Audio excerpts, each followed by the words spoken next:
Why do children effortlessly absorb their mother tongue while adults struggle for years with a second language? And why do deaf babies spontaneously invent consistent sign language with real grammar, even without being taught?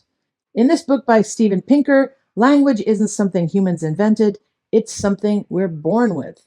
Pinker argues that all human language shows evidence of a universal grammar wired into the brain, a specialized mental model shaped by evolution, kind of like a spider's instinct to spin webs. He dismantles popular myths that children must be taught language, that most people's grammar is poor, and that the language you speak controls the thoughts you can think, the so-called Sapir-Whorf hypothesis. Pinker weaves the science into a pretty compelling vision of the human mind, not as a general-purpose computer, but as a collection of instincts adapted to solving the problems our ancestors face. It's pretty witty, it's wide-ranging, and genuinely hard to put down. I really enjoy his writing.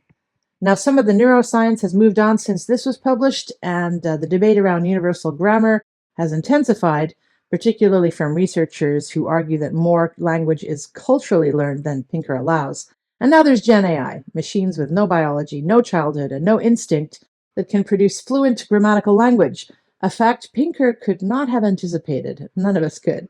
So that'll keep linguists arguing, I reckon.